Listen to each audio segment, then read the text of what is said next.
Oh, Sanbonan Babugele Makai. I'm Luyanda Tigeti. Welcome to My Story, the exciting new TV show where we speak to influential people who hail from Chesterfield and surrounding areas. So namhlanje we're here to interview Usendi P, the talented Kwaito artist, the first Kwaito artist to come out of KZN. So yeah, without wasting any time, Asimbon.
Everybody in the house, sing this part.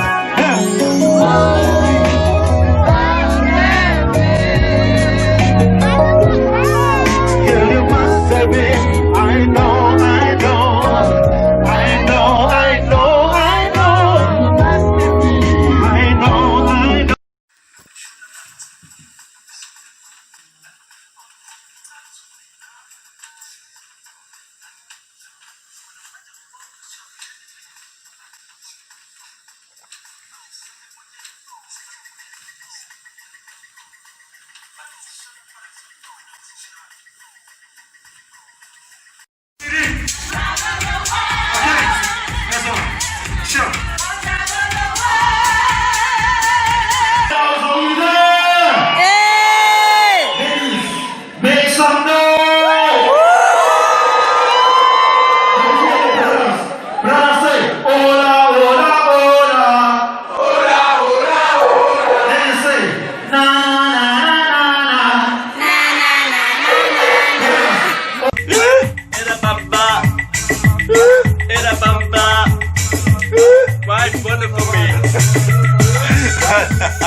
Why when I fall good drum? Why you for me? But I good job. Why you for me? In a bumper. You say? In a bumper. In a bumper. How? Come crack swinner. Zisha, mulu bata, ya boka pantu back. This was Sandy V back in the day. Yeah, without a beard, but if you can put a beard, yeah. We wouldn't see much difference, but yeah. With me with gold and Kangol. Yeah. I was the first person. Mr. Cool. I was the first even to wear the Kangol label. It had been sponsored to LL Cool J overseas, and then they said in Africa you like LL Cool S. To Sandy P. Right. So now, how did that happen? This project being resurrected. Did anyone come to you and say, "Hey, I just heard your song from 1995. I want us to re-release it"? There is a guy in Johannesburg called DJ Okapi. guy who owns Afrosynth. He archives a lot of old school music, like your Bubblegum and your old school Kwaito. He's a young guy, white guy. DJs, it goes internationally. So 2015, someone sent me a link on Boiler Room, talking about, actually Okapi was on Boiler Room. It's called Boiler Room, that's the whole thing. It was like an interview he was having with someone, talking about South African music, how Kwaito started and everything else. But while they were having that discussion, they were playing over my music, playing in the background. They were playing my so they were talking about the history of South African music and Kwaito music. And Amachovichov is playing in the background. Is playing in the background.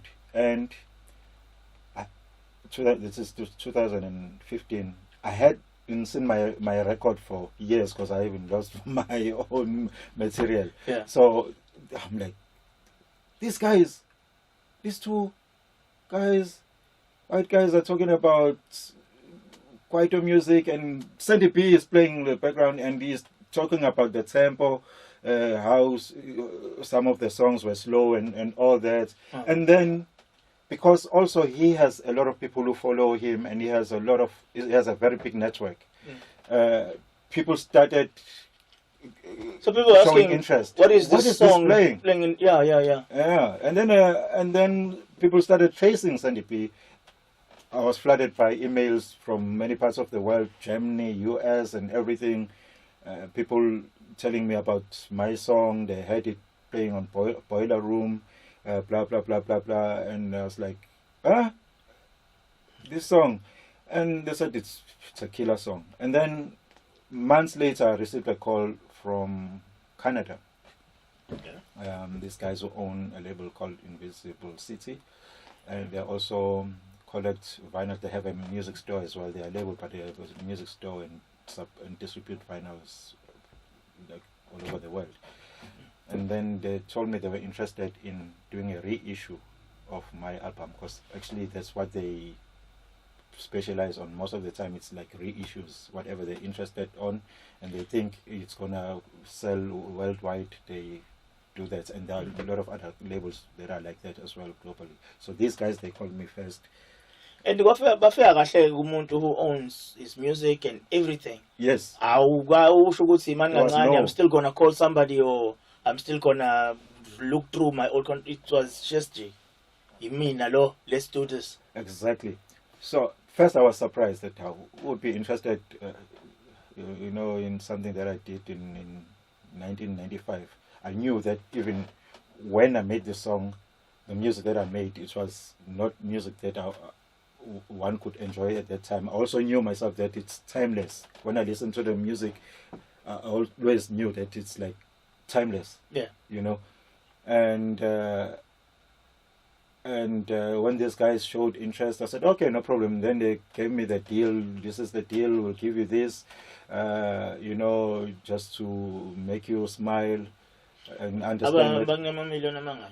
Wow, what millions? Hey, I'm waiting. My millions are coming. Okay. Slowly. That's why I'm keeping strong and fresh, because I know that's one day. One day. But they offered something okay, and then something small. I said, why not? I mean, from the project, resurrecting it. Yeah, and it's not like even back then I made a lot of money from it. People loved it. And I didn't push it even as far as making a music video for it, because, as I said, I didn't want to be always known as a Kwaito artist. But anyway, this opportunity came, and also I had been thinking that music, there's no expiry date in music, and also a lot of people have always. Even here in South Africa, have always asked me about Amachovichovi. They've always called me Machovichovi. That's also my nickname. Yeah, so it was your nickname. Yeah, my nickname. So I said to these guys, no, let's go for it, no problem. And then, yeah, we signed that contract just for this reissue. And then they started pushing it, playing it all over, wherever they DJ. These guys, as I said, they're good network, big network. So they sent some files to other people and to play. And then it started playing again on international radio stations way before it was reissued on vinyl. And became popular on the dance floor again, especially student nights as well. Yeah. Student So now nights is a big hit. it started to gain attraction in global student nights now, like overseas student. So it's back into our student nights in '95, but now it's happening overseas. Overseas. Interesting. Even though you are this quite a giant, after much of your projects, you have also done some house music, even reggae. Yes. Including an album called "This Is Not Quite." Yeah. So tell me about your versatility. It comes as a blessing as well. I like it. I like it that way. You know, it feels good. Because I come from background where I did choral music in school, in the location. I did other genres before there was Kwaito. So it helped a lot, because even when I did Kwaito, I always threw in some elements that will show people that I'm a singer, I'm a vocalist. And also because whenever I listen to music as well, any other time, I'm not so much a person who listens to the current stuff, to what is happening now, because I never want to convince myself that that music is going to last for a long time. I'd rather listen to a song which is popular now and start focusing on it maybe 2 years time to just to check if it's still happening. If it's still relevant. It's still okay. So I always listen to older stuff most of the time, because old music, there was a lot of honesty and there was a lot of seriousness. And a lot of hard work they've done when it came to putting together beats and putting together my lyrics as well. Yes. Not now we're coming. Well, I personally think sometimes I want to have a in the studio and Mundashai low 4 lines and beat drum, and then we repeat, and then it's skipping home. Yes. I always try to create something that I feel at that time without thinking about what is current, what happened any other time. I think about the future, and I also think about if I am going to enjoy the same thing that I am doing right now in the next few years. Because sometimes this is what happens in the music business. You'll make a song now, and then it blows up 20 years later, just like Amateur Video. Yeah. It must find you when you still fit, and it must find you when you still enjoy the same music. You know, there are people who are making music now who won't be able to perform their songs in the next even 5 or 10 years, because as they grow, some of the things they grow out of. Yeah. And some genres, they are good for a certain type of an audience, and as you grow, having your kids and everything, that you won't like to perform that music that you are performing now because of maybe lyrical content and everything. So you become a family man, and become a family man, and then your career dies as well. So my versatility helps me a lot in that way, because even today I'm able to fuse. If I do house or deep house, I throw in a little bit of quiet, and I make the song sound different, and give it that uniqueness of which most of the people can't do that. The people are only into Kwaito, nothing else. They have to call another person to feature in the song. When that song blows up and they can't find that person to perform with them on stage, then they start miming other people's verses. You know, so I'm lucky even if I can feature someone, but also most of the songs I try to do both, so that if I'm on stage I can do both without having somebody somebody there, because sometimes it's a challenge. All right. So now after the release of Machu Picchu, you went straight and you collaborated with DJ Simon Lunsgard on a new album called Kumklax. Yes. This was released in June last year Yes. via a Fumbuga Records. Yes. Actually, May. Was it in May? Yes. Oh, okay. Tell us about that, starting with how did you meet DJ Simon Lunsgard? Simon was one of my fans, my international fans. Okay. Of Machu Picchu music and all that. You know? Shout out to Simon. Yeah, so he was one of my fans. So what happened with Simon, he is from Denmark, had never been to South Africa, but follows a lot of South African music. He's one of the guys who collects a lot of South African music, like your bubblegum and your disco and your old school kwaito. You know, he's a young guy. Okay. I think now he's approaching 30 now. So he found me online. His story is he went to a club somewhere and the song was playing, student nights, and then he got interested, he liked it, and some popular DJ in Budapest was playing it, and then he fell in love with it, and then started researching about me, and then he found me online, and then he saw that my profile was big as well, coming from another province, and how I managed to make Sandy B name a brand without resources and all that. So basically dug into your history and find out. Yes, like, then he wanted to do a research, because he was about to finish his degree, so he had to do a research about. He chose to do a research about South African music. Okay. And then he had to come to South Africa to meet some Kwaito giants who are not active anymore, and some were still active. So he had to meet Abo Spigiri, Obo Ata, Gabilero, the one who produced Mandoza and all that. And then in Durban, he wanted to meet me. So I said, no problem. So the time came, and he came, he went, he met some of the people, but some he couldn't meet in Joburg and Cape Town. But then I asked him, where was he going to stay in Durban? You know, if he booked anywhere.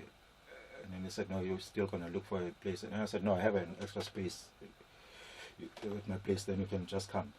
So just like that. So he came, I accommodated him. Okay.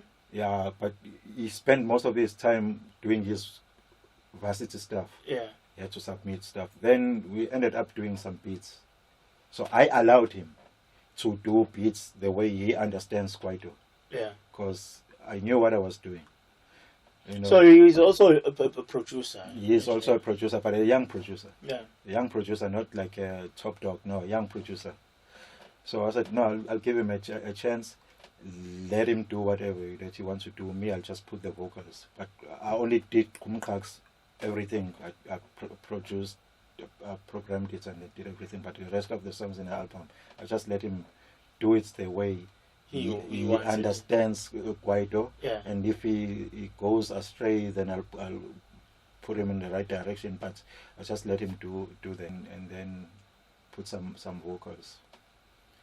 And how do you think So he there was did no- when you gave him the free role of okay, you know what, do your thing? And I was surprised, you know. I was surprised that he actually tried. There's some nice tracks there, and also I wouldn't say there's any way he did bad, you know. Yeah.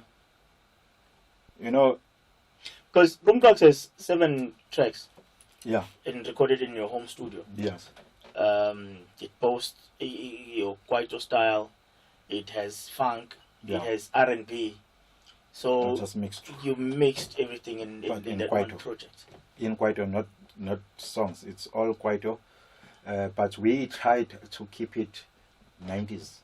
Okay. We wanted to make it raw as the 90s Kwaito, which is what the international market already knew Sandy B about. So we wanted to keep it raw, as that. So I allowed him to do it that way, and I was like, you know, Simon, you're taking me back a couple of decades back now, but yeah, I mean, we're doing it. So now Kumkaks is out and it's doing extremely well, and it is This is it. Huh? yeah, it is the only new Kwaito project which is on vinyl around the world. It's the only one, so it's another history made. Yeah. So How was it received globally? Kumkaks. Yeah. It's if I could show you now, it's on download. People are just buying. Last year we went for a tour. We went to Paris, Belgium, went to Netherlands. Then we took a small break. We went to Germany and Denmark again.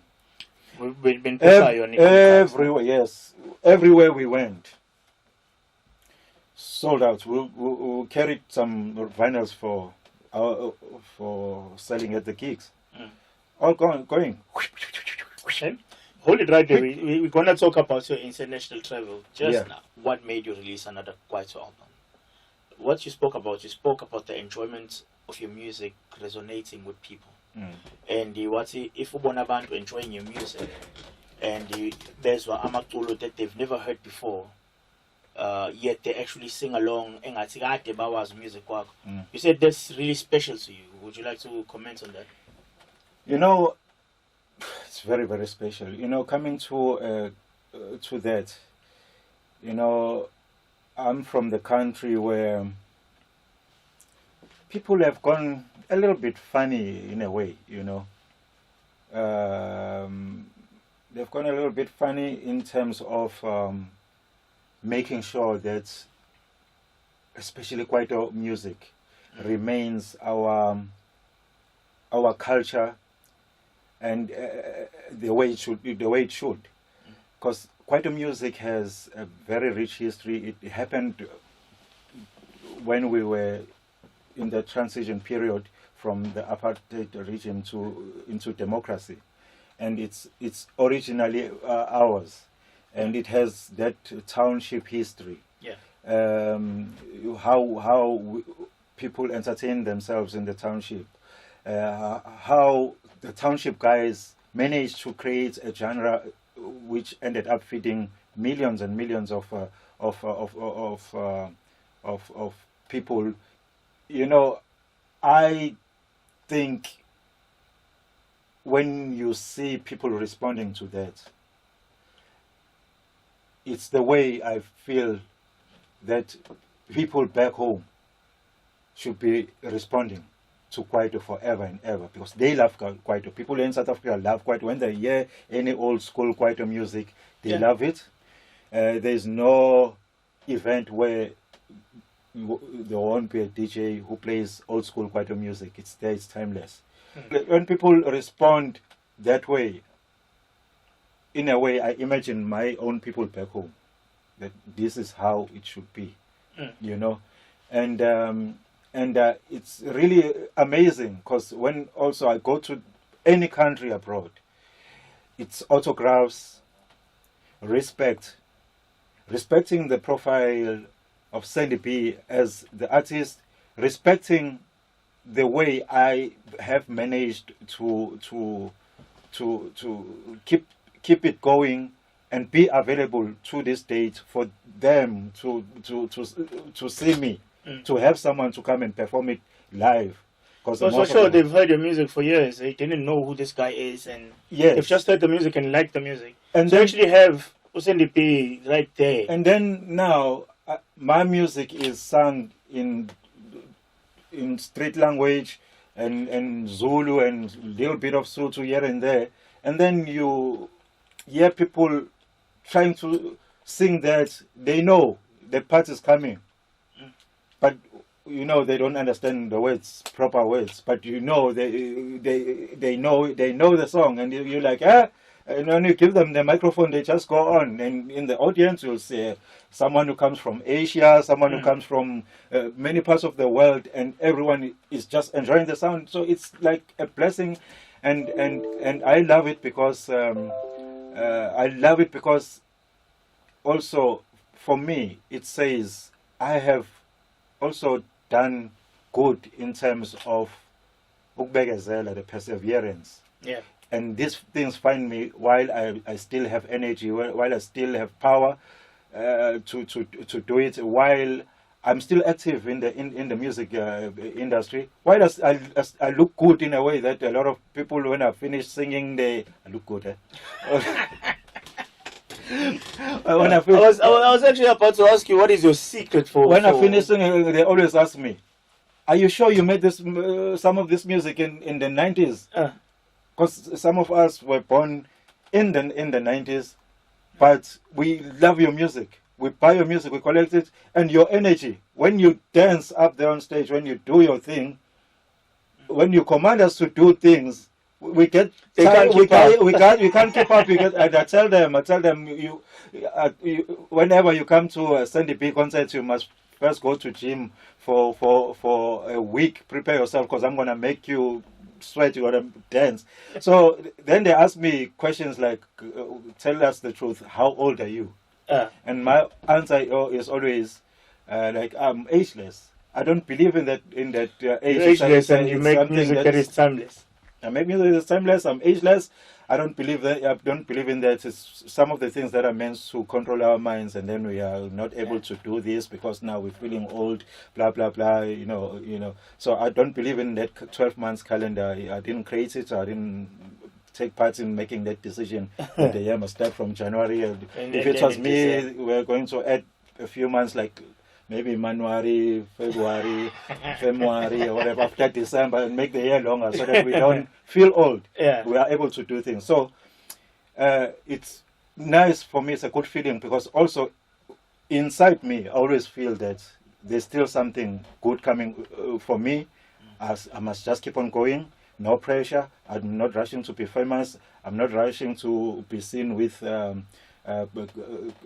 all these leads and everything. I've never been that type of a person. I don't like that kind of a lifestyle that put pressure on me. I just keep on going. You just want to enjoy your music. Enjoy my music, and also be a lesson to other people that you can do things without a rush. Take your time, and if you know where you're going, you will get there. Just take care of yourself.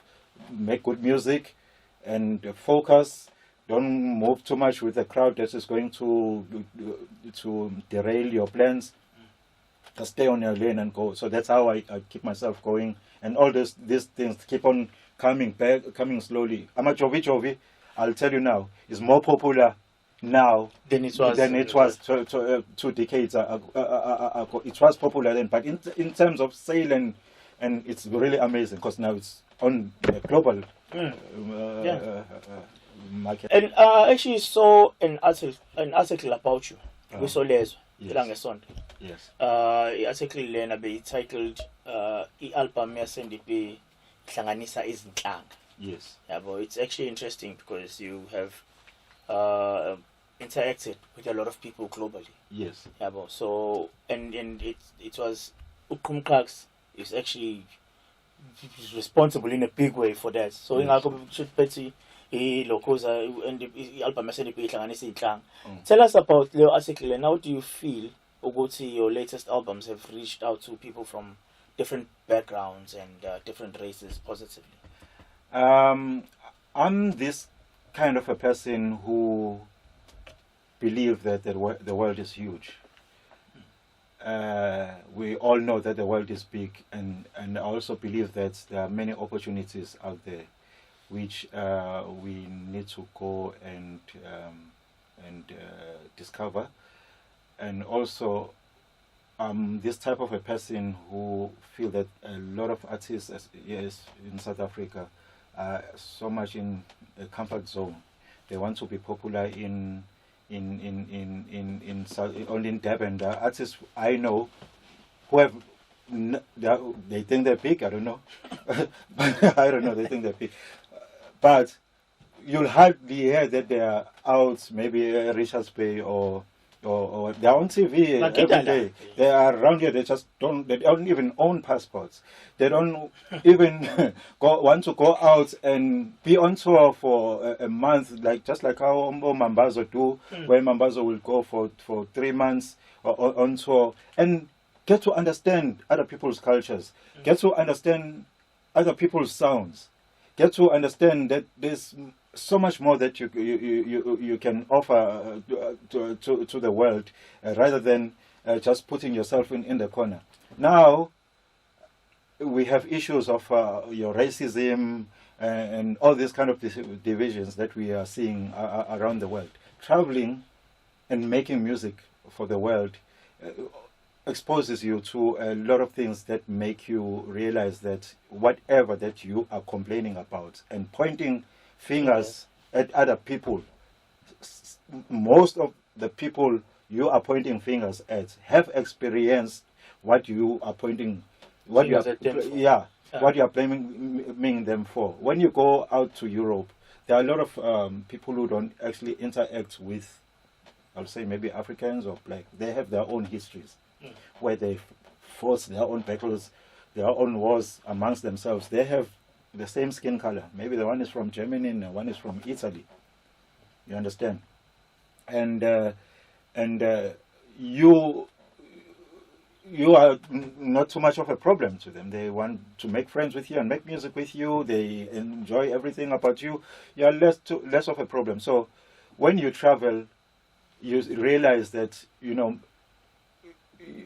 the world has a lot of different characters, and then there is this family that is a humankind. Yeah. That doesn't see any division, that doesn't see any color. When they appreciate you, they appreciate you. When they appreciate your craft, they appreciate your craft. The music that I have right now, it's a shame. I'm going to say this. When I look at the downloads, like the actual downloads of the latest music, it's only overseas people. Not people from I don't hardly. At the moment, no, because that's another challenge. Here in South Africa, people are just used to free things. You suffer, and you are also expected to give back to the communities. But people are used to free things. They don't support you as an artist. So what to do? You have to think broader, so that you can earn a living, make territories elsewhere in the world, and unite people through your music. Make sure when you make music, you're making music for the world. It doesn't matter what genre you are in, but you have to be smart in that way, that you don't see color, you don't see tribes, you don't see anything. You just make music so that you are able to make your music elsewhere. Because when you are in your country, not only me, a lot of other artists, you have to distribute your music for free, because there's a challenge of data here in South Africa. People don't have money. People are just used to getting all these tracks for free. I release a song and then I'll distribute it to a lot of people for free. When it's time to make money, they don't support you financially. But globally, you have 10 people in China, you have 20 people in France, you have 100 people in the US, you have 15 in Denmark, you have, at least you are making something. So I like to play that role as well with my music, to unite people in that way, so that I can also make a living. And if they have things that I can help them with as well in my part of the world, I help them with, because we don't have much time on this planet. We are not here to live forever. So we you play your parts while you're still here. Yes, and make a living while you can. You don't push yourself in the corner. Which are the different countries that CDP has been exposed to recently? When it comes to sales, I get no. When it comes to performing, where you've been there physically. It's Belgium. I've been to Budapest. I've been to Denmark. I've been to Germany. I've taught Germany, every city of Germany. I've been to France. I've been to Netherlands. I have been to Norway. I've been to. I'm This man is actually even forgetting the countries I'm he's still going gonna to. be in Yes, a lot of yes. other places. Like 2 days ago, I had another message that needed me to be in Russia in November, but it's because of what is happening around the world at the moment, so that's been postponed. Because I've been doing also collaborations with a lot of other artists, and whenever they have things that are planned, like even now, I'm supposed to be in Europe for summer tour because it's summer now, and I got disturbed because of COVID-19. I haven't earned money since the lockdown. The online things is just to push and just to make yourself relevant, but a lot of artists are not making money at the moment. It's a challenge globally. I've been talking to a lot of other top artists abroad who are having the same challenges. No income, nothing. So I lost out. Even my stock of vinyls is stuck in Denmark. The stock which I sell on concerts, but fortunately, the distributor in Netherlands is already operating again. Open, people can buy from the distributor part, but because during the concerts as well, we sell a lot of records. Lost out on that. So without concerts being held, you're not selling as Mm, much as you should. lost out on euros. Man is making euros. Euros The sometimes. millions Yeah, are come coming. back here, sits at home and spend all the money, pay the bills, get finished, and make another plane and go. And get more euros. Sell a TV or fancy shoes, buy plane tickets and go. Oh, yeah. Oh, great stuff, great. But the one that inspired me the most, though, that because I actually do follow you a lot on Facebook and I've been watching a lot of your movements. The one that inspired me the most is when you traveled to Denmark, Copenhagen. Yes. You performed La Pana for 8 hours. I mean, so for an hour, sorry. Yeah. Performed 8 songs. Yes. They actually didn't want you to stop. Yeah. Can you tell me about that experience? How was it? And there's a picture that you posted as well. You were like on stage, and you had like crazy fans behind. Yeah, from white people, mind you. Like there was a lot of white faces. Yeah, and a few Africans who were like, damn, look at what you just did.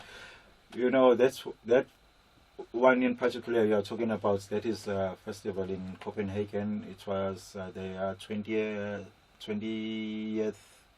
celebration of the same festival. It attracts about 50-something thousand people. It runs for 3 days. So happened to be the only artist from Africa who got booked. From Africa as a whole, not just some from the US and Europe and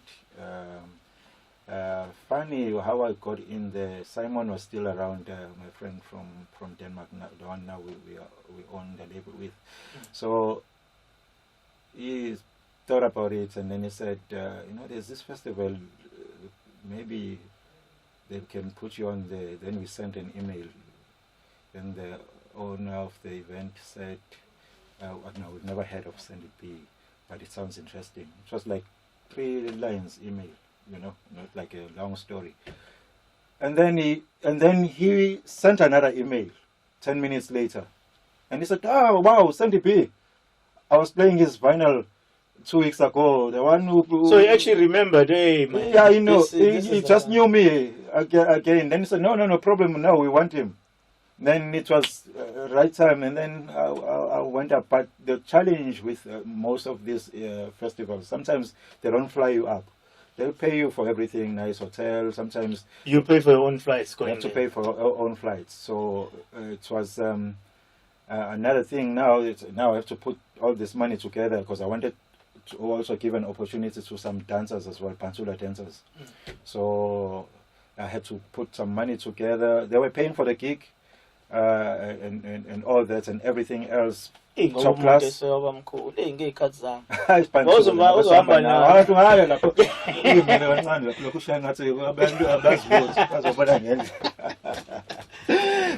that was it, and then the festival came, the distortion came, and And they put me on the main stage, and during the closing of the festival. First, I was like, okay, we'll see what happens. In that spot where I performed on the main stage, that venue had many other stages. There were other things going on, DJs there and there, and then there was nobody. There was nobody there. Like 10 People minutes were before, everywhere, like there was other just stages scattered. besides this one. And I said to Simon, "Where are the people? People are just like everywhere, and the setup is like in the isolated space where it's like in the bushes and all that. And the stage was beautiful, a very nice stage. And then I said to him, maybe like 5 minutes before we start, you'll just go and play, because there was no DJ on that stage. Nobody. It was just quiet. It was just gonna be me and another band, FFF. They're huge globally, and then that was it. When he pressed the button to play the music, just one song, any other song, just before we start our sets, people just it was just packed within a minute. Not like 2 minutes, no, a minute. It was packed. Well, huh? So many people already. And then when I went up on stage, it was shocking, man. It was shocking. Everyone just started screaming my name. These people. Did anyone introduce you to them, saying, "Okay, now it's going to be Sandy B," or they just immediately heard the sound and? No. I introduced myself. Oh, okay. Yeah, that's the setup there. No MC or whatever. And it was just packed. From the first beat to the last, it was the same mood, hands up, going down, moving side to side, singing along from the first beat. And when I finished, and we're like, we want more, we want Sandy P, one more. And I was like, next time, guys, remember, don't think I'm 12 years old. They just performed next time, yeah, Sandy P. And the amazing thing, everywhere I have been to in Europe, performing in Europe, it's the same response and nothing else. Same response. Sandy P, we want more, we want more, we want more. Please don't go. It's the same response. 10 songs. They want more. They can't get off stage. It's the same kind of a response. Crazy. And it's in autographs and all that. Yes. And out of all that, though, you're a man of many talents. Yes. You have a couple of titles. Like you have your own record label and a CD business called Mega Star World. Yes. You are a producer. You are a performer. You're also a music business coach. How do you do it? How do you juggle all these things? It's stuff that I did a lot in the past few years, until in the couple of years, like 3 years ago, I started to say, now maybe I should also focus on Sandy B again as a friend, because that element was getting lost slowly. People who are new in the music industry only knew Sandy B as that guy who does the printing of CDs. Yeah. And when you advise them, they don't know the road you have traveled, and sometimes they don't take the advice, sometimes they don't. So I said, let me just go back to Sandy B and focus on Sandy B parts. I created a job for myself because I didn't have a job, but also the main thing when I started Megastar was to bring resources closer to our KZN people. So I started Megastar. First it was Township to Point. I started from town. No budget or anything whatsoever. I just stopped working, employed in early 2000, and then I tried to open my own clothing store, but I was tired of clothing. And then I said, you know what? there are things that I always wanted to do, like making cassettes and CDs and all that, just to make sure that people get things closer, things that we all travel to Johannesburg for. Sometimes you don't get it right, I have to come back. So let me just start something. So I remember at the time I had 8,000 in the account. The previous year I decided to stop, not to do anything, just to figure out what to do in life. Yeah. But there was no income.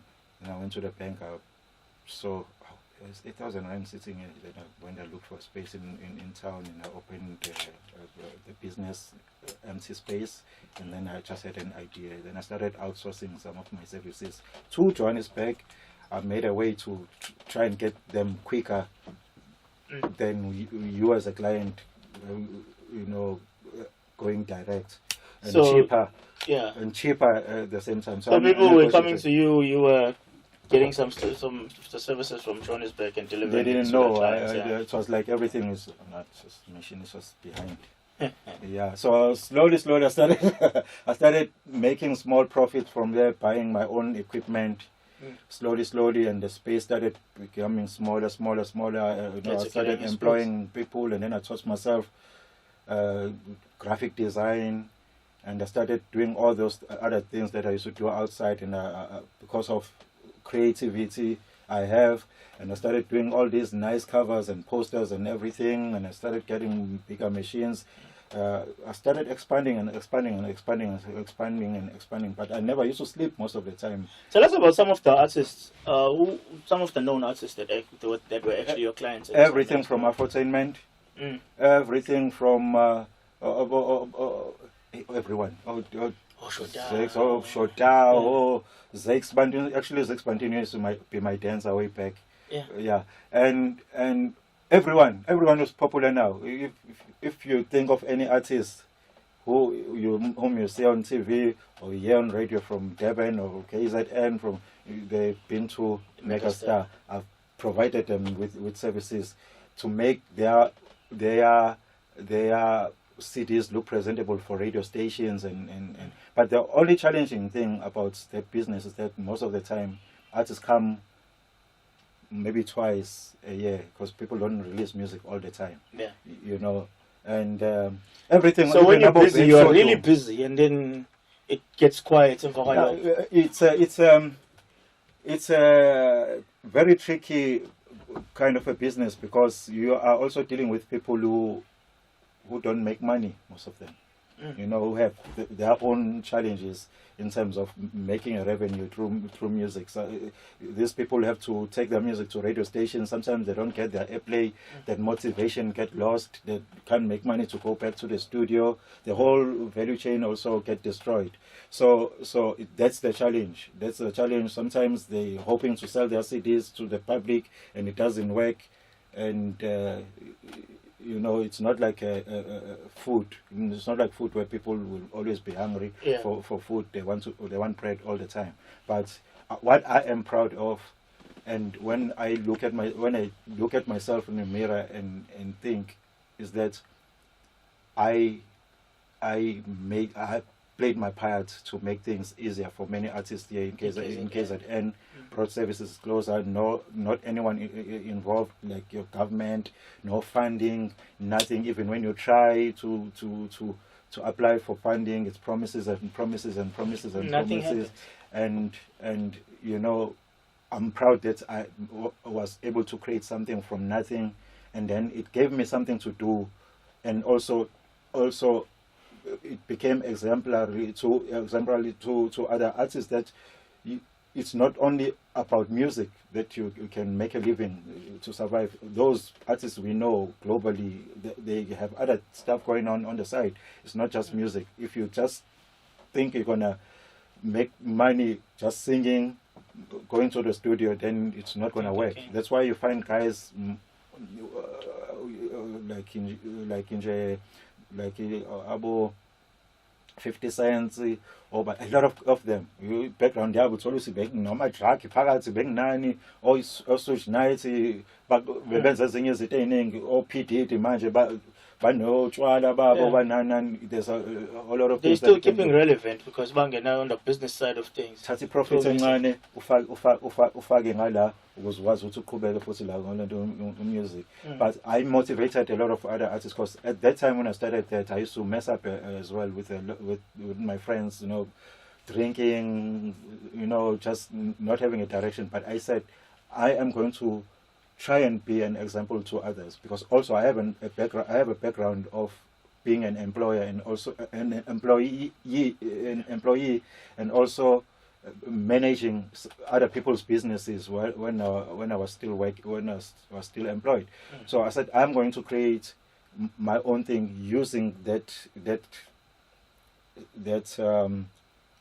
knowledge just to create myself a job so that I can earn a living. So I'm happy that a lot of my friends as well started becoming something else as well. They started focusing on things that are important because someone had to do it instead of only meeting when it's time to drink alcohol, when it's time to go to clubs and all that. You know, I said that's not me. First of all, I don't have a family support. I'm not the type of a person who go to someone, a brother or a sister, and ask them for food. So basically, nothing to fall back on. It's me. So if I mess up, it's gonna be a problem. Because some of the people I know, they have homes, they have backgrounds. Some they don't have any direction in life.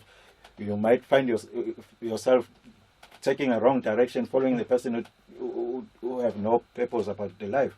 So I decided to create that, and also I'm helping myself. I'm helping other people as well. I'm also motivating other artists that, you know, try something, do something. So that's where you and then Megastar ended up becoming like a big thing and a big building, and until I cut down again because of the mess that is happening in the world and in the country, and our government, you know, it's doing much in protecting some of our businesses. Yeah, so then you find yourself moving out of your space where you are making a living is because of some illegal activities happening in the area. Yeah. So actually, that's what disturbed me. But also, some of the things come as a blessing because I started traveling as well.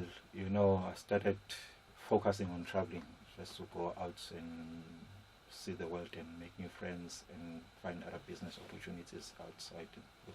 Great, man. So in the recent past, you had a show with Vibe FM. You were a radio DJ. Yes. Can you tell me about that experience? Well, I was coming from Vibe. I was coming from Ukozi.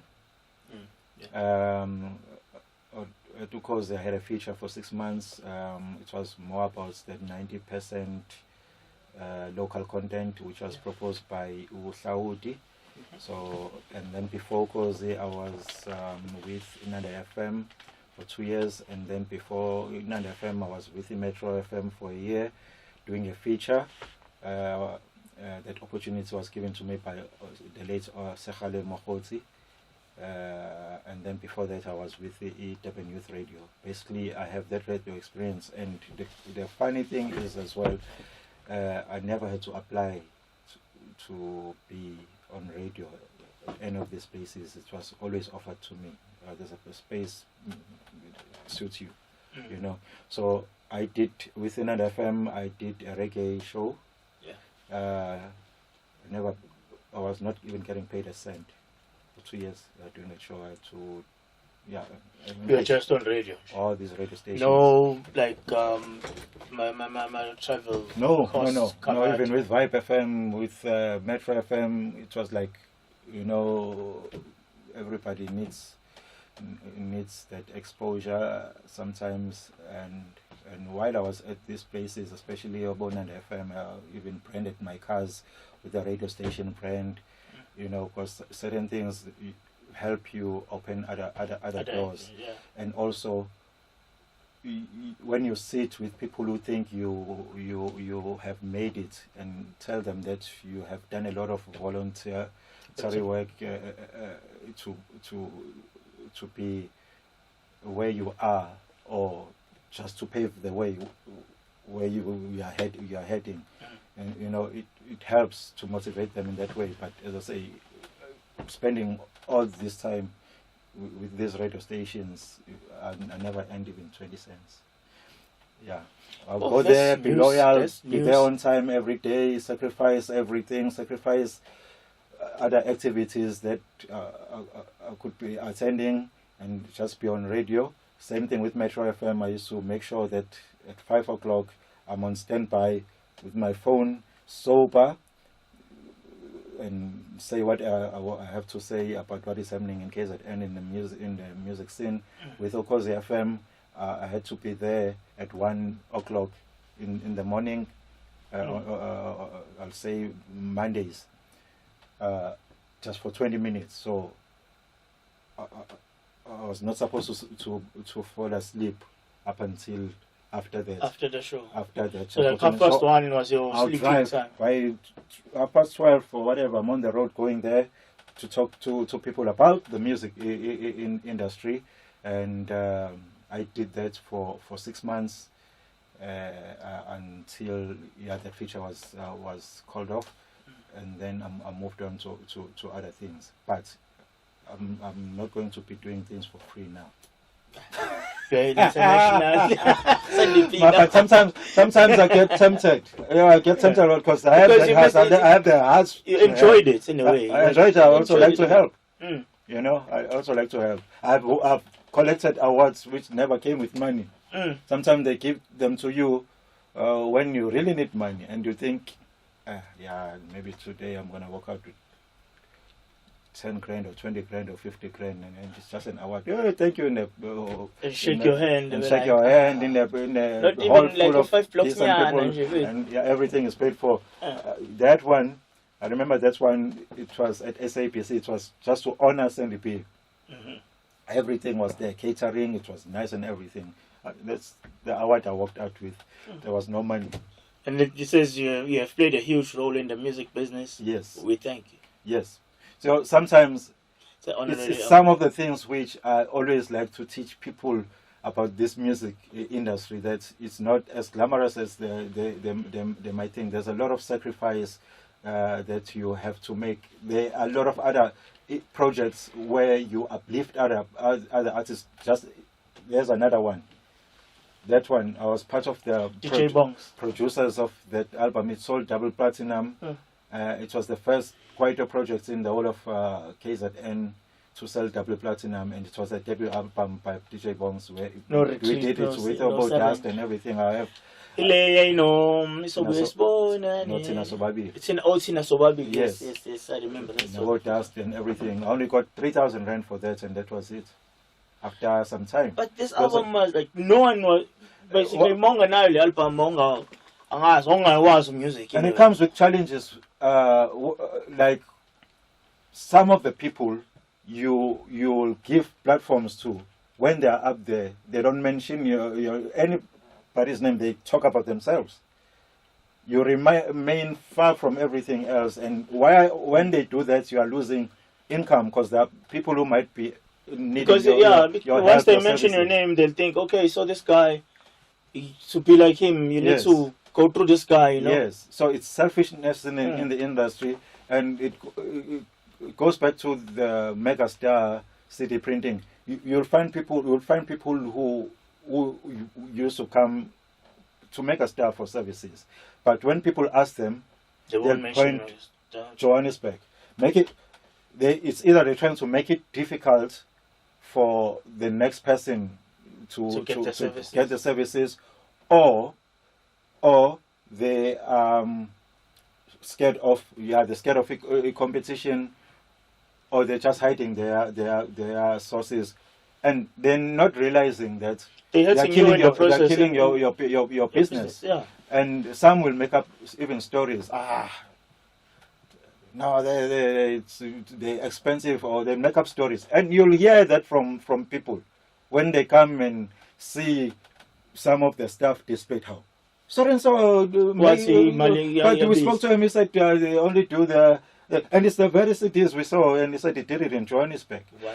So those are some of the challenges that we find. You become part of the production of another project. I've been printing CDs. I'm stuck with over 3,000 master CDs. Among those people, known artists, they'll tell you, don't put so and so's names on the credit. They'll tell me who's supposed to be printing their CDs. And the people who actually worked on the say, music, and some of the people who happen to be people that are inside with who are my friends. And then I'll be asking a question. Why are you doing this? No, I just don't, no, but you can't do that. He did something in a song, but I'm fine. Yeah. Because they just want the spotlight to be on them and nobody else. So those are the challenges. We are here talking. I go out, I go everywhere, and a lot of people will tell me, Sandy P, you have played a huge role in the industry. You should be getting this opportunity. You should be the first to be given a budget to do this. First. No, because there's so much of politics. It's about people. It's always about themselves, and it breaks me sometimes because I always feel that it's what I should have done from the beginning, from a long time. I was supposed to be like that and be selfish like everybody else. I sacrificed. You helped a lot of people. I didn't go to Joburg. Joburg guys were always like, Sandy P is only want to be famous in KZN. Newspapers were saying like that, getting opportunities, and I'm like, in KZN, something else. We gotta have our own TV station. We gotta have the ball rolling.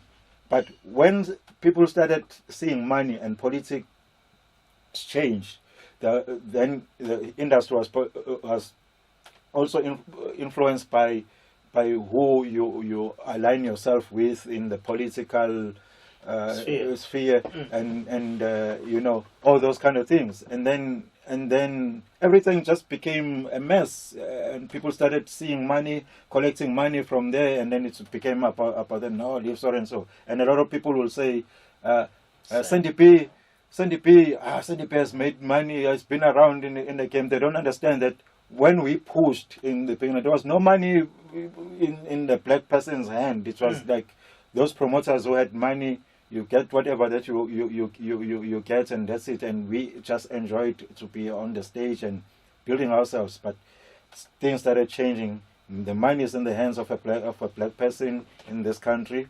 They're in charge, but the black man have to suffer. All right. So where can people get how much of each of it and the Kumklaks vinyl? Well, if you Google, you'll find stores where you can buy. Especially Kumklaks, because Amachovichovi got sold out immediately after it got released, and then we focused on online sales, and amazingly we did very well also online. And then Kumklaks, because the bigger market is abroad, so the plan was just to push abroad, and even the music video is only playing abroad at the moment. We actually shot the video in Denmark for Kumklaks last year in November. Well, I've never seen the video. It's on YouTube. And then when I came back from overseas, I brought down about 30 copies that were ordered by a store in Cape Town. Cape Town has a lot of vinyl collectors there as well. So I had thought maybe they were going to take half of that. So they took everything. So I was left with this bent one, just to show that I have a vinyl. But the rest of the stock is overseas. Oh, actually, Afrosynth in Joburg, the store that is owned by Okapi, had stock, but recently told me it got sold out, but they were waiting for the COVID issues to order more stock. To order more stock. But online, you can always download and buy online all the music. All right, great. Yeah. So, what is the future for Sandy P? Where is Sandy P going from here? Sandy P. I want develop my record label and focus on the guys in especially in my township where I come from. I see a lot of guys nowadays, they have nothing to do in the corners of the streets, and some are talented, some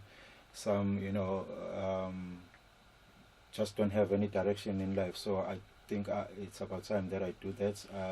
Never wanted to do that because there are a lot of challenges in the music industry, and also I just wanted to do it and do it right when the time is right. And I've been requested by a lot of people to do that for many years, but it also needs you to have a lot of money. You have to spend money to do that, and so I have that, and also to push my brand more on a global level. And I have a foundation now, and it's getting there. I'm doing a lot of collaborations with producers from different parts of the world, in-house and even Kwaito and what's not. And I also want to get myself involved in the film industry, and also have features in some radio stations around the world. By the way, whenever I go overseas, I get invited to present the show. In most of the countries that I've been to, when I go to the radio station, they give me a place to play music, South African music, and just present the show. So you're doing a lot to be like the ambassador of the South African music. Yes, I want to be known as this one artist who never failed the South African music in the Kwaito scene, and be one of those artists who is always going to be there and be celebrated as the guy who was able to sustain himself without having to rely so much on people. Yes, I need help. I need help. I need people to partner with and bring in some money, some millions, and do things, and develop other talent, and also earn some income for ourselves. But the main thing is to make sure that while we are still alive, while we are still living, whatever that we are destined for, we reach our destination. Myself, on a global scale, I don't want to be that one person who keeps on complaining, and people judge by saying, but we don't know you around here. No, the world is huge. There's 7.5 billion people in the world, and I just want to make sure that people in the arts industry understand that, and also you don't have to live a lie for people to acknowledge you and think that you have made it, and you don't have to be seen on TV.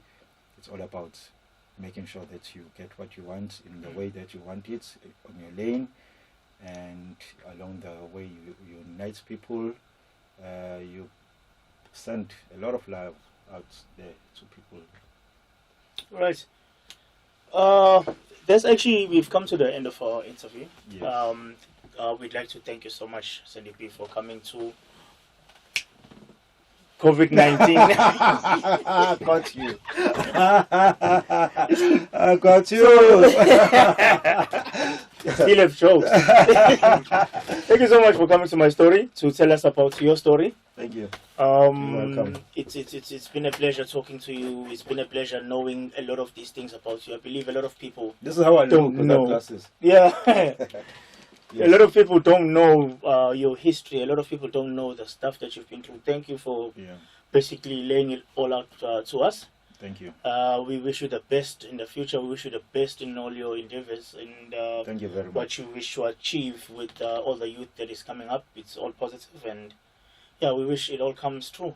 Thank you very much. Thank Right. you. Thank you very much. And then So basically, guys, we've come to the end of our interview. Leander Tsigeti is actually signing out. What's going to happen right now? We're going to have a very hot performance from Sandy P himself. So he's actually preparing himself right now, and we're signing out with Sandy P. He's going to be singing one of his latest releases.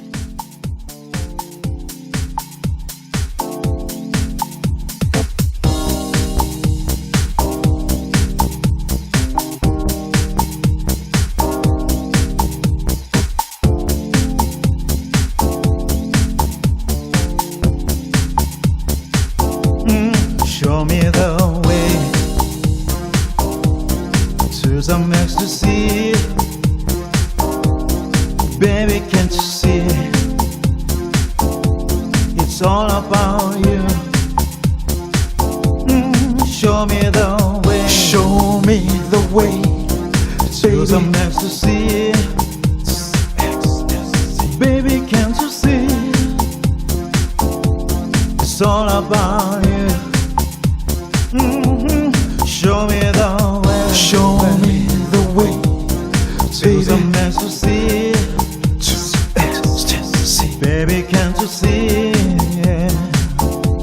It's all about you. Show me the way. Show me the way. Baby, some ecstasy.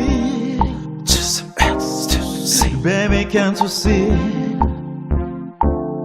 It's all about you, you, you, you. Show me the way. Show me the way. To some ecstasy. Baby, can't you see? It's all about you, you, you. Show me the way. Show me the way to some ecstasy. Baby, can't you see? It's all about you, you, you, you, you. Show me the way, baby. Baby, show me the way. Baby, show me the way. Baby, show me the way. Baby, show me the way. Baby, show me the way. Baby, show me the way. Baby, show me the way. Baby, show me the way. Baby, show me the way. Baby, show me the way. Baby, show me the way. Baby, show me the way. Baby, show me the way. Baby, show me the way. Baby, show me the way. It's all about you. Show me the way to some